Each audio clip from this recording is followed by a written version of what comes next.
possible.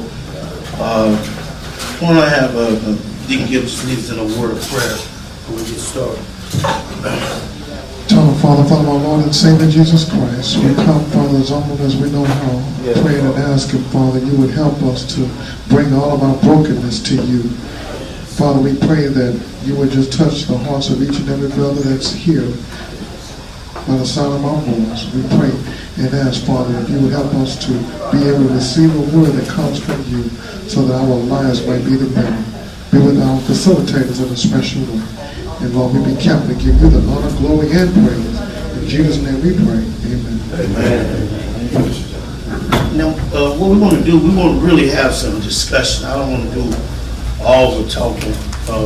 We'll have some discussion, and I'll just make sure that the discussion stays on track. My assignment today, thank you, Brother Black, you blessed me today. All of us got some brokenness that we need to address and deal with. And sometimes we're afraid to call it by name. But God already knows what our brokenness is. But my assignment over here for the men's session is lead your wife pleasantly before the Lord.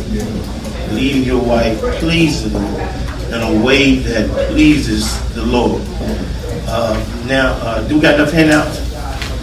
Now, my scriptural foundation we laid comes from the book of Ephesians 5:25. Let's read that together, brothers. Y'all got the handout. Ephesians, let's read what it says. It says what?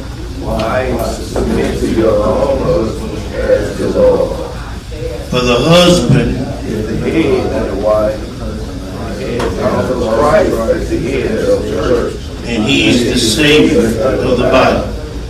Therefore, just as the church is subject to Christ, so let the wives Be subject to their own husbands in everything. husband Love your wives, just as Christ also loved the church and gave himself. for her.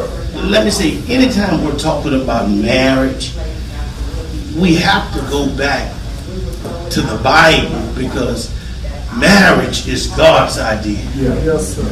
God performed the first wedding in the Garden of Eden. And I said, and you know it wasn't man's idea, because if it was man's idea, we'll be saying you can have more than one wife. But marriage is God's idea. And who better to know more about marriage than the one who created it? That's why we always refer back to the Bible when it comes to marriage.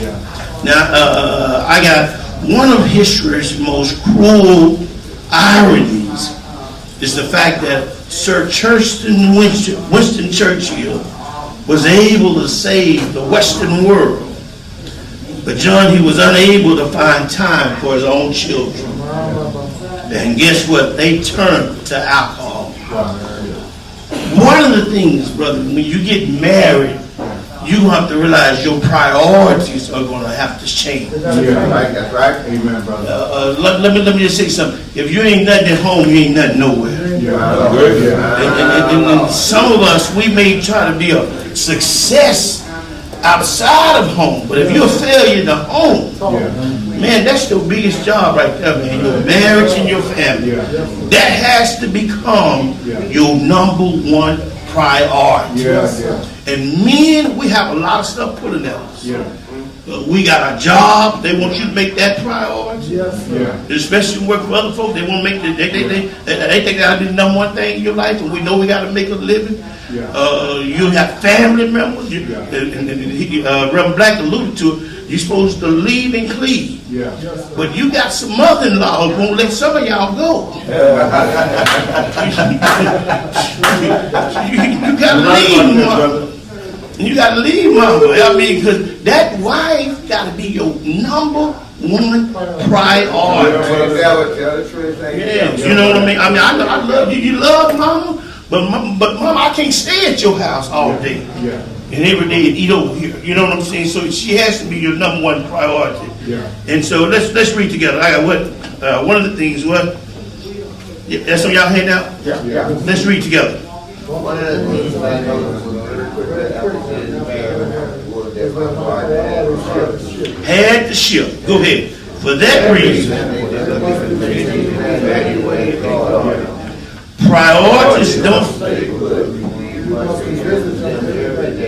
Why?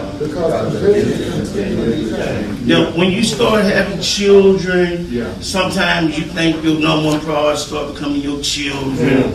And you know what I'm talking about? Yeah, you can relate to this, huh? Yeah. You start, I got a little girl that's the apple, and man, that girl, I have to tell her, look here, your mama was here before you was here. She did it. Oh yeah, I tell her. She jumps in the bed. She want to get in the bed between her and her mama. I be telling my dad, I want to sleep with y'all. Mom said, no, you don't. And I be saying, let the baby go. No, we ain't gonna start that foolishness. Because what's gonna happen, brother? Your children are going to get grown and they're going to leave. And if you hadn't developed a relationship with that woman, all that talking about, go tell your mama do this, go tell your mama bring me a cup of water, go tell you better start up your mouth talking to your wife. Because the children going to be out the house. And you got that, so that relationship with your spouse has to be a priority. One of the main priorities as men is to lead our homes, families, in a way that is pleasing to God. This has to be the main priority of a godly man. This got to be the number one priority. Now, this is not on y'all hand now, but there was a fellow, John. He went to the Super Bowl, Brother Black, and he climbed. It took him a long time to get to his seat because his seat was way up at the top by the end zone section of the stadium. But after the game started, he looked down, and on the 50-yard line, there was a man sitting there, but it was an empty seat that was right next to him. So the man, he was using his binoculars trying to see the game, but he just kept staring at that seat. And after the first quarter, he made his way down there to the 50-yard line. And he said to the man, excuse me, but is anyone sitting here? No, replied the man. He said, actually that seat belongs to me. He said, I was supposed to come to the game with my wife, but she died. My Lord. And this is the first Super Bowl that we hadn't been together since we got married in 1967. We've been going to Super Bowls the whole time together while we were married.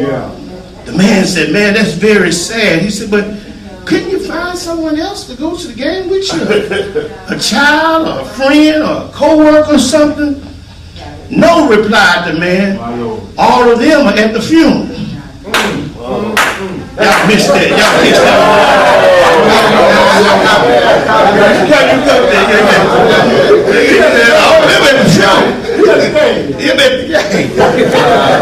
This was a man with some big stuff priorities. And brother, it's easy. You just get it, hot dog. They all went to the funeral. This man had some mixed up priorities. And it is easy. It's easy to get your priorities thrown off. My wife and I, we just drove in. I'm talking about literally just drove in from San Antonio. Okay, our time? No, she's talking about that. We literally, I don't need the mic, we just talk. We literally just drove in from San Antonio, celebrating both of our birthdays. Her birthday's age 16, and from this morning. But we were getting ready to drop the kids off, and little Randy, he's about 10. He said, now, this is the second trip y'all done taken without us. I said, your mama is my number one priority. You'll be glad you go on any trip.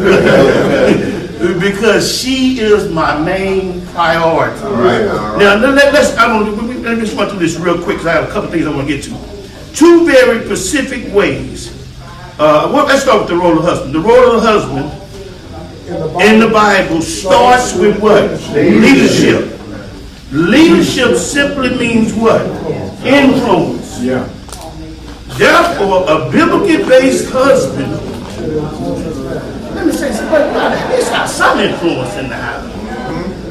I mean, you paying all the bills, you ain't got nothing to say about nothing. My Lord. You know what I'm saying? Some stuff don't bother me, like when we gonna eat, and you know what I'm saying, and you know what I'm saying, what the kids gonna wear. I don't get caught up with all that, but that's the things I got some influence on.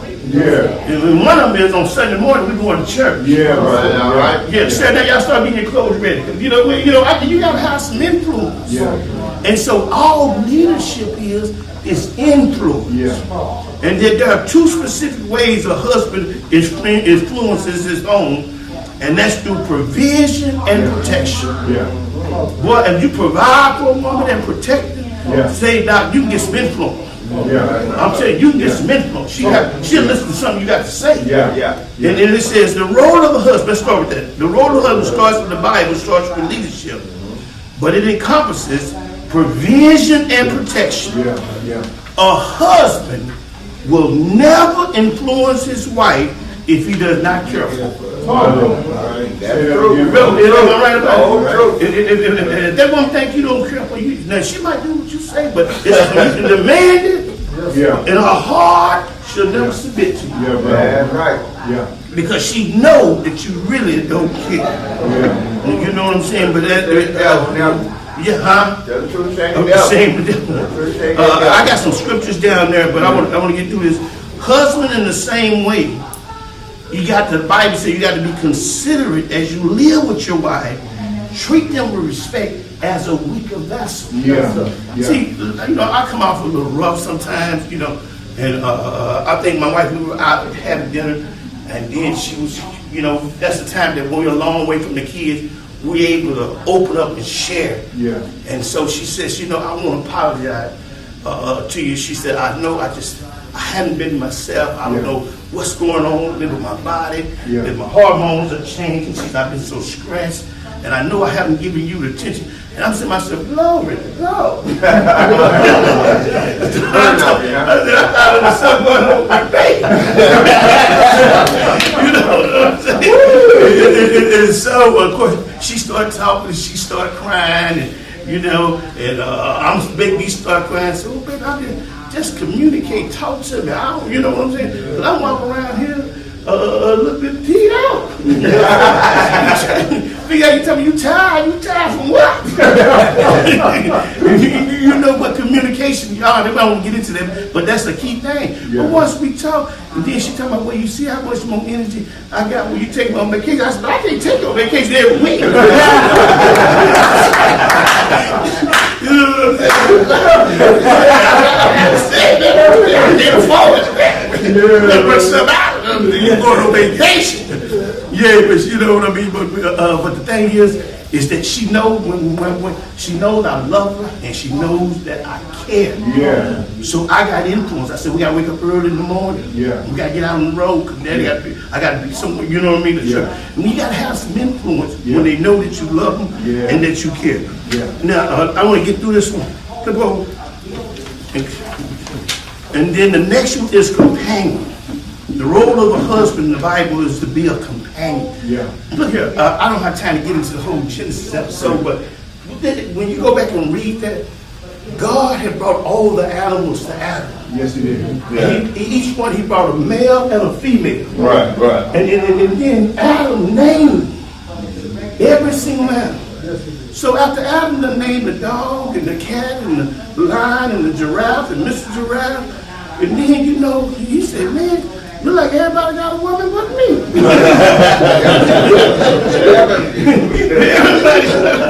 You know what I'm saying? And God said, it's not good. For man to be alone. Let me give him a suitable helper that will be his companion. Because God said, look, I can't hang out with y'all there. They used to say God down used to walk through the garden in the cool of the day, but God, I got some stuff to do. Get your wife. You can sit back, he said, Adam couldn't talk to the lion and talk about how was your day. But that's what companionship is. He couldn't talk to the cow, like how did everything go at work, But when you got a companion, you got somebody that you can lay next to and talk to and see what's going on with you. And then when you hurt, they can see what's going on with you. So part of that role is companionship. You know what I'm saying? Then I'm going to do one more. John, let's do, I want to do 10 things. Let's do 5 ways. 16, the Christian husband. Okay, good. 6 ways. I got 6 things a Christian husband should give his wife. Now I think our time, that's going to be the gist of our time. Reverend, you want to add something? No. You good? Anybody got any questions? I'm going to move on to something else. Everybody got one? 6 things a Christian husband should give his wife. Let's read together. It says, why what? While some Christians have wrongly used these verses as an excuse for husbands to mistreat their wives, the verse actually indicates that responsibility for a husband has care for his wife. Here are 6 things in no particular order every Christian husband should give his wife. The first one is what? Love. A Christian husband. Let's read together. Christian husband should love his wife as he does himself and always protect her from all harm. He should do his best to nurture and cherish his wife in the love of Christ as he would his own flesh and tend to her spiritual, emotional, intellectual, and physical needs. The second thing is what? Respect. A Christian husband should, let's read together. A Christian husband should always respect his wife. When Paul tells wives to submit to their husbands, he does not mean that wives must endure abuse, neglect, or mistreatment of any kind of their husbands. Brother Paul reminded the church that wives must under the leadership of her husband. A Christian husband always should honor, publicly and proudly, and protect her dignity and reputation from harm and flesh. Let me say something about that. Let me hear it. The Lord saved me from the world. And so I know all y'all, most of y'all been in church all y'all life, you know, but he saved me from the world. And I just come from a background that I'm big on respect. Yeah. I can take a lot of things from my wife, but I can't take the fact that I think she's disrespecting me. Yeah. And so, you know, my wife understands that's in my personality, but at the same time, I make sure I don't disrespect her or let no other woman disrespect my woman. You know, you know what I'm saying? Yeah. You know, because see, people play games. Right. But I don't play with my family and my wife. And I'm not going to let you, you know what I'm saying? I'm simply telling you, this is my wife, you all up in my face. Well, this is my wife. You know what I'm saying? And so you ain't gonna disrespect. I ain't gonna let you disrespect. And she shouldn't have to get out of her place.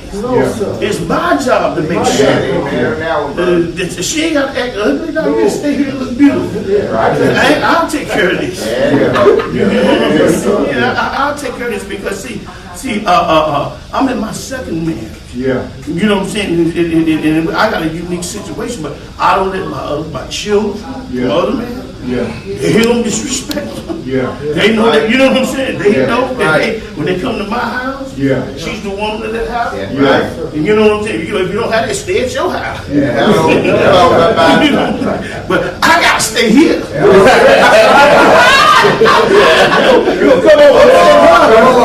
on, brother. You come up and say, I got to stay here. I'm spending the night. Let you have that bag. But with respect, look here, brother, that's your wife. Yeah, right. Now, I got to get to something because, see, you have to realize that's a queen. When I say that, that's God's child. Yeah, brother. You know what I'm saying? So you got to handle her. Yeah. God has loaned you one of his precious skills. Come on, brother. Come on. You know what I'm saying? So you can't handle her with disrespect any kind of way. You know what I mean? And so then, this is the thing that you got to provide what? Spiritual leadership. Yeah, brother. Now, let's read together and I want to add something to this. Go ahead. Christian husband should provide his wife with spiritual leadership, even though his wife may be well equipped to be all doctrine and application in civil time. instructions are children to the faith. Husbands must be diligent to obey and guide the spiritual training of his children. Now, there may be some instances where your wife may be a little bit more spiritually mature than what you know what I'm saying? Like, you know, she been going to church all the time. You just started going. You know what I'm saying? So she may be a little spiritually mature. Yeah. But listen, you still responsible. Yes, sir. For providing leadership. You know what I'm saying? Like, if you don't do nothing but oversee the Bible study, but you say, look here, I call my children down. Now, you know what I'm saying? I tell them, I can't make your mama do nothing, but y'all come on down here. We're going to do some Bible time. Because look here, they spend, I see them, they go 45 minutes to an hour with homework. And some of that stuff, third grade, I can't even do with homework. I said, Lord, have mercy. Go tell your mama help me. I can't help you with that. But before you go to bed, look here, we got some spiritual time. You know what I'm saying? If we can spend 45 minutes in some secular stuff, we can spend 5 or 10 minutes. If we don't do nothing but say, our Father, who art in heaven, hallowed be thy name. Thy kingdom. That's right, brother. You got to provide. And let me just say something. You can't provide leadership sending your family to church. You bring them to church. Amen. You know, my son, let me tell you something about leadership now. My son, he rides to church with me on Sunday. Because I like to be on time. You know what I'm saying? I got to go to Sunday school. You know what I mean? This kind of thing. So he rides with us. Now you ride me, get your stuff ready. You know what time I'm leaving? Otherwise you be catching your mom and your sister. So one day he's talking about, Dad, why you don't make Rachel ride with us, my girl? I said, son, let me tell you something. Men lead out. I can't make your mama do nothing. But I can lead by example. And guess what? When she gonna go out to eat, she get what she, I'm riding with y'all today. You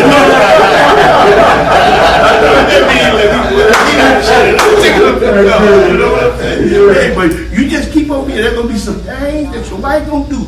You got me some Tuesday night Bible study. She said, I'm staying in. Said, babe, I'm giving her kids. So I see when you get back. I gotta get something. I can't lead you. And you know as much as I know. But if you know more, I gotta do a little bit more. A little bit more. So me gotta do, you know what I'm saying? You gotta provide spiritual leadership. And then every woman likes what? A Christian husband should be attentive to his wife. He should always do the best to set aside a substantial amount of time. You gotta, let me say something, especially when you start having children. Man, you gotta get that time in with, even if it's just time with you and her. How was your day, sweetheart? But guess what? If she can't talk to you, it would be long. Cole would be asking, how's your day? You know what I'm saying? She gonna talk to somebody. The girlfriend, whatever. Allocate some time. You know, mine would do. My wife drives home from traffic. And man, don't you know that time that drive home? Man, we talking the whole time. Then how was your case at work? Oh, Dr. Such and such. And sometimes you have to put it out. You say, oh, how was your day? Oh, good. And then, you know, but I've been doing it long enough. That ain't enough. You know what I'm saying? What doctor you work with? Oh, Dr. Lamar. He makes me sick. He went on there and once they get started, all you can do, you just let them get it out. Because then they come home and, ooh, I'm glad I had somebody I can talk to about that. And so we have to give them some attention and then somewhat devotion. A Christian husband should always be faithful to his wife. Even when times are difficult, the financial, emotional, physical challenge, a husband's personal happiness must always be subordinate to sacrificially loving his wife. And then lastly, you know, I just heard you from San Antonio, try to give us some enjoyment. You know what I'm saying? She took me out last night. Man, I heard, John, you enjoyed that place last night. They had a jazz band, man. I'm talking about the boy. You thought they was from New Orleans. I thought, what's that boy? What's in Marseille? I said, what's that boy? That's home. And then I'm talking about some white boy. Cold, man. Yeah, she said, she looked at me and she said, woo, baby, this is so nice. I said, ooh, brother might get something tonight. You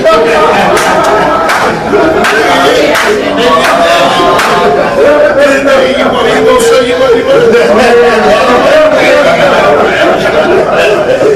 Man, you get that woman some attention. You get that woman some attention before you get to the bedroom. Yeah, brother. You won't have that many issues when you get there. I said, no, I gotta get up early in the morning. Hey man, this is the last one. I'm not gonna go through this, but cause I think our time is out. But y'all, I want y'all to have that. And then I think I got 10 ways, 10 things. And I'm not. So anybody got any questions? Now we will just be and talk. Sometimes anybody got any questions? Anybody got any questions? Doctor, like you want to? No, man. That's real good. That's real good, Doctor. As long as there's agreement, But tell us about when it's difficult. You tell us about when everything's fine. Tell us about when it's difficult. We have different times in our marriage. Our marriage ain't getting big. You know what I'm saying? That woman just don't want to listen. Yeah. Okay. Sometimes we just not on the same accord. Okay. Yeah. Let me address that because my senior pastor would say there's some Eve in all of our lives. Yeah, brother. That's right. Yeah. That's it. They are daughters of Eve. That's right, brother. And so there is, the Bible says, because of sin, Yes. that you would try to usurp the authority Yeah. of your husband. Yeah. So that's why they gonna willingly just submit. Yeah. That goes back to sin. Yeah. Originally, you know what I'm saying? Yeah. He said, but your true enjoyment will come once you submit to your husband. Yeah. Ain't nobody wife in here agree with everything. In Yeah. fact, I don't even agree with some of the stuff I went through. Some stuff I told her, I said, that was done, right? You know what I'm saying? But what you do is that there are some things that are non-negotiable. Yeah. Yeah. Some of the stuff ain't worth falling out. You gotta pick your battles. You know what I'm saying? Yeah, you fighting about everything. Or everything, man. So look at little stuff about, I don't like the way you have the toilet paper pulling down this way. I like to put it down like that. You know, why you get the toothpaste from the bottom to the top? I don't like that. My mama, man, that ain't worth nothing, man. Yeah. You know what I'm saying? But there's gonna be some stuff we gotta come to agreement how we gonna raise these children. Yeah, brother. How we gonna discipline these children. You know what I'm saying? And so the difficult, when you're dealing with difficult challenges like what I call like difficult conversations, you know what I'm saying? Like my wife, wasn't a difficult conversation, but once she shared it, because I'm thinking one thing, but once she started opening up, like, hey, my body has changed. Yeah. You know what I'm saying? I ain't that 25-year-old that you had. You know what I'm saying? Yeah. And so we started saying, I'm a doctor, man. I can empathize and sympathize with that. Yeah. You know what I'm saying? But the key is communication. Conflict is not always bad. Yeah. But it's just resolving them in a way. Yeah, brother. You know what I'm saying? Yeah. So don't think, Yeah. because you're mad, if you take you to conflict, I just ain't the woman for me. I got to come. Man, every woman, you're going to have some conflict. Yeah. This you know how that horse is bucking. Yeah. So when you get on another horse, you might not know what that is. You got to learn that. You know how this horse is. I know what set my wife up. And I know, you know what I mean? I kind of know her. But you get somebody, you're like, oh my goodness. You know what I got myself into. Right. Hey, let's do a couple of these. Our time's up. We got time to run through these.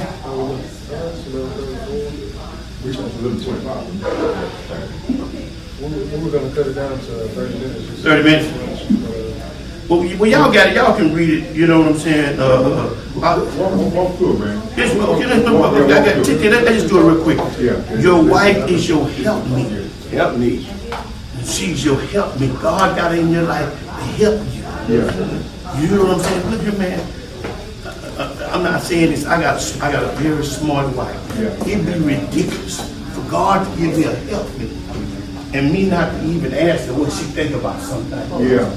I mean, that's why she's there. Yeah. They got a whole nother way of looking at stuff. Yeah. Yeah. You know what I mean? We don't make no major decisions Come on, brother.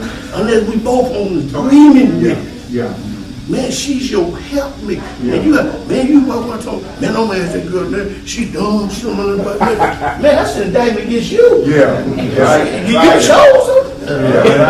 You married her. I don't be saying that too loud. Man, you got a help, man. God is giving you a helpmate, man. To help you, man. Yeah. Thank the Lord for that. And say, man, Lord, I'm glad you get. Because, man, I've been done. The 5 minutes. That meant sometimes I would make some bad decisions. Yeah. And I'm telling you something, man, they got a perspective that can help you. Yeah. And then there's more to life than you having your way about things. You can't have your way about everything. Yeah. Some stuff I just let go. Yeah. You know what I'm saying? And it just like, Yeah. she come in, I said, let's quit behind these kids. They don't need no more toy, you know. I come in, I see something else, I just, Yeah. things be falling out like that. You can't And we talked about that. Men must have meaningful communication with your wife. Yeah. Man, because that's going to happen, because we can't hold stuff in. Yeah. You follow what I'm saying? And when I recommend that you don't have these conversations in the bedroom, Yeah. because you don't want those problems to come to the bedroom. Yeah. Either the kitchen table, Yeah. if you can, if you go to a restaurant or something, Yeah. Yeah. and just say, hey, you know, there's a couple things that's been kind of concerning me. I'll just, you know, and when you start talking, they got some stuff they want to tell you anyway. And so we gotta have So we talked about, remember your wife was born different from you. That's right. So they have a different perspective. Right. You know what I mean? Man, look here, a lot of times they talk about opposites attract or something. But your wife, man, she, what she does, she gives you another perspective. It gives you another balance. You know what I mean? Just a whole nother way of looking at things. Don't miss out on that. That's a valuable thing that God has given you, to give you kind of another perspective. Now, I want y'all to get to know me. You are accountable to God in the way you treat your wife. Man, that's the time, man, like, man, I be like, man, I remember I was telling my wife, I said, baby, the kind of work I do, I run across a female, and I said, man, I sure wish I wasn't married. I said, oh, baby, don't be worried about that. She said, I work in the hospital, I see doctors all the time. I said, no, I wish I wasn't. She said, I wish I wasn't a Christian. Being married or something, you be doing the upstairs job. So look at here, you know what I mean? You are accountable to God. Yeah. And so look here, so God's gonna hold me accountable. So even when I want to act the fool, I know that God will hold me accountable. You know what I'm saying? And so yeah, so keep that in mind. And I'll close out with this. Change in your home starts with the men. Yeah. Look here, if your marriage is not where you think it should be, if your home is not the home that you think it should be, guess what, brother? I was so busy trying to change my wife. Yeah. When I started talking to the Lord started working on changing me. And then when he started changing me, I started seeing the little stuff that I was worried about her wasn't even that big deal. She started changing me. Yeah. It starts with the men. Yeah. We are the thermostat in the house. Yeah, brother. Man, however, you know, the children set, you know what I mean? We said the change starts with you. Yeah. Look here, man, if you ain't happy the way your marriage going, your wife treat you, say, you know what, when I leave her today, I can't control what she does. Yeah. But I can't control what I do. Yeah. And I can control how I respond to what she do. Yeah. Because see, I already know the Bible. The Bible talking about, I want to tell them, the Bible said your body is not yours. Yeah, brother. It belongs to me. So, but I used to slam doors. She said, well, hey, young boy. I said, I go downstairs. Wake everybody up out of it. And so now what I do, I said, okay, I just give her a kiss and said, okay, baby. You know what I'm saying? You know, now you got to work tomorrow too, now. You got to go to work every day. You know what I'm saying? But I started changing me. Yeah. You know what I'm saying? Change. Said, you know what, man, this one got to get up at 5 or 6, got a very stressful job. You can't come down here at 12 o'clock at night and then wake her up and all this. That's being selfish. You know what I mean? The Lord started dealing with me. And you know what I'm saying? And so, what started happening, I just said, I'll wait to Friday.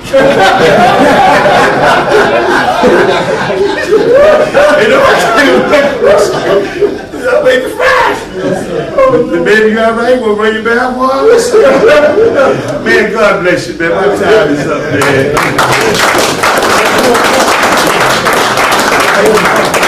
take a couple questions, man, by the way. And we can take a couple questions. Anybody got comments? Go ahead, Doc. Well, you know, I think I had a perfect household. The only thing that gets my household is my kids. And they're a big problem with me and my wife. 99% of the time, it's me and my kids. Yeah. How old are they? 15 and 14, and I have 2 in college, but they gone away. They gone. Yeah. Let me ask you this. I do everything with my boys. We do everything together. Yeah. The only time normally they ain't with me if I'm working. Yeah. And So what's the problems you have with? but I guess because they can't do no wrong in my eyes, Okay. number one. Even when they wrong. Because I know the way they raised and the type of kids they are. And they can do, like on my birthday, Tuesday, one of my sons, his stepdaddy decided to cut his hair. So he got mad and walked out. And he called me and said, Dad, I'm at the neighbor's house, can you come get me? I break my neck to go get him. Yeah. And my wife hot, mad as, you know, it's her birthday. Yeah. You know, but I think I put my kids first more than her. I think we almost have like a blended family. Yeah. I'm in a blended family. This is the thing you got to do with blended families. Is I have a very successful blended family. I got some adult children that love my wife like a second mom. But you have to remember that wife the Lord has given you is your number one priority. Yes, sir. You follow what I'm saying? So, but you got to say something. Now that you admit that that's an issue, Yes, sir. you got to start handling that. Yeah. See, because don't no woman want to. I told my wife, look here, you gonna always be number 2, because God's number 1. Yeah. And as long as you stay, don't try to get in His place, you're gonna be the next. You all right. But don't try to get it in God's place. Right. You gonna always. But she knows that none of the kids, none of them take pride. In fact, I don't be doing stuff be going on. They call her, they tell me. Yeah. But you gotta she gotta know she's number 1. Yeah. You know what I mean? And so, when, you know, children, let me just say that. Okay, yeah. They manipulate. I want to say that. Children are manipulative. Because they still won't, they still ain't happy. They don't have their dad yet. Like they used to, you know what I mean? Like, I do everything, my boy, they accustomed to that. But the first time, it's going to hit you hard, but it's going to help them. When they say, Daddy, can you come? They said, Daddy, I can't do it because I'm taking my life out. Yeah. You know, I can't do it tonight. That goes back to your point, setting a priority. Yeah. But that's got to be your number 1. But blended families are challenging. They got unique challenges than people that, you know what I mean, never, you know. Right. The reason I'm in one, and then we just did a conference dealing with blended families. Can I say this, brother teacher? It's important that because you're in a blended family, that you don't find yourself overcompensating. Yeah, that's right. There you go. That's a very See, because when you find yourself overcompensating, then that's how your children can manipulate you. Right. That's right. See, because ultimately, when you respect God's order, That's right. He'll deal with everything else, Okay. and that's including your children. Right. Yeah, and you're absolutely right about that, because you have the tendency, you're not there at the house with the board. Yeah. So whatever, you ain't gonna miss no games, Yeah. you ain't gonna miss, you know what I mean? Yeah. And you find yourself, man, I'll be going to baby parties every other week. My wife goes to the baby parties. I'm supposed to be going to you know what I'm saying? You know what I mean? But when my wife show up, Yeah. they know That's you. that's me. You know what I'm saying? They know that she represents me. Yeah, brother. You know what I'm saying? And so that's it. But I appreciate you sharing that. Yeah, See, this is absolutely. what happened. The church has so long neglected the issues of blended family, Yeah. but they don't know 50% of marriages, even in the body of Christ, Yeah. end in divorce. Yes, Yeah, sir. right. So man, you Yeah. got people dealing with Yeah. second marriage, dealing with baby mama, baby daddy drama. You know what I'm saying? See, like you tell me, the boy cut shop, man, send my son to the barber shop. I pay for it. You ain't no barber. You know, and so, but you gotta respect also that house. Right. You know what I'm saying? You gotta respect it. Like you can't have it's going to cause a problem not only in your house, it's going to cause a problem in your son in the house. Yeah. Unless because he got to go back and stay there. You know? Yeah. Yeah, you know what I'm saying? Yeah. Anybody else want to share?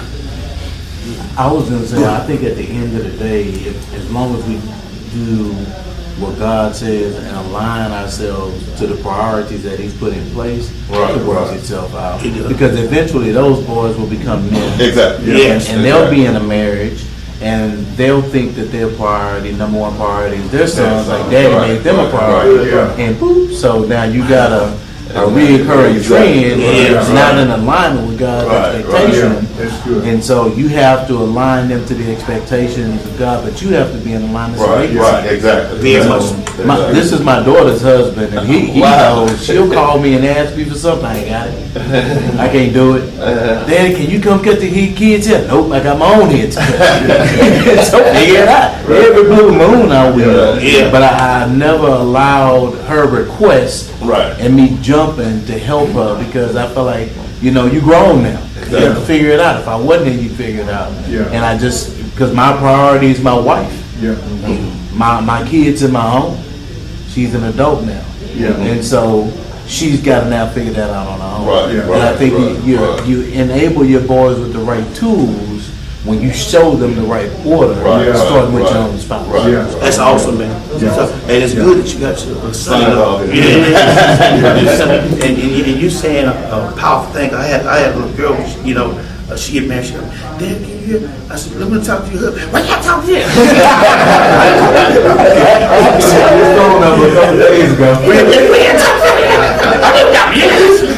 I ain't gonna let you use something. He might have told you know about something. And you just say, I get it from my dad. You know what I'm saying? So I'm not gonna usurp his authority in that house. You know what I mean? Because I'm looking at the long run.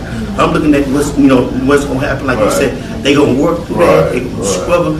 Like, you ain't gonna let them fall if they come to the point, but he should come to you. That's right. You know what I'm saying? Like, look, I think my wife one time, she never made that mistake no more.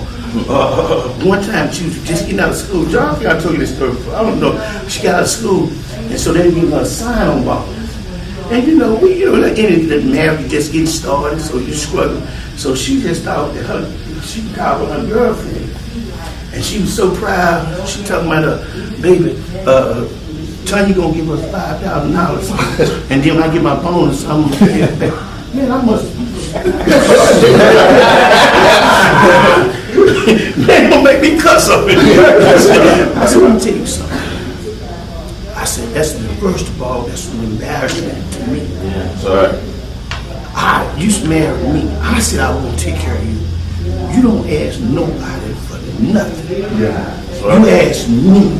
Yeah. And if we need something, I ask somebody. That's you don't right. ever embarrass me like that again. When she started crying, I wasn't mad. I won't see. When you do crying, I still got a couple things. Second of all, it's an embarrassment against God. I said, we go to church, we tithe. God said he'll meet all I need. We're trying to win this girl to Christ. That's right. And what's she gonna think about the God we serve? Yeah, brother. And you borrow money from us. Yeah. You know what I mean? Now, I said, the third thing, you call her, tell her, my husband gonna take care of him. Yeah. You know what I mean? You give her back that check. Yeah. She got through crying. I said, now did you hear what I just said? They gonna cry. But my pastor, he said, look here, when they get through crying, you tell them I still mean what I said. Look at her. She ain't never asked nobody. You know what I'm saying? And she ain't never asked nobody. Because the man, look here, if you need something, the man is the one who's responsible for that. I said, I called my brother if I let you embarrass me like that. Yeah, don't you ever do that again. In fact, when I think about it, I get upset thinking about it right now. A long time ago, when I get upset, but you should, because they got, look here, man, that's part of the beauty of marriage. Yeah. man, when you struggling through them hard times, Yeah. and then when you up here, and now when you're over in San Antonio listening to live jazz, you say, baby, you remember the time we would eat pancakes for breakfast? Lunch and dinner. You know, that's part of the struggle. That's what part of the bond. That was part of the connection, you know what I mean? And God had kept us through all of them difficult times. And now we're seeing some better days. And let me say, when everybody's married, trouble don't last always. So, man, come on, I'm done. But it don't mean, look here, just hang in there. You're going to have some trouble, but if you hang in there, some good days will come later. Reverend, good to see you, man. Bless you, man. Good. You want to say something, man? I know you're home. I'm good, man. You good. I'm done, man. Doc, you had any questions? No, I didn't have any questions. You all right? Oh, yeah, I'm good. I'm good at everything. Good instruction. You want to say something? You been helped today?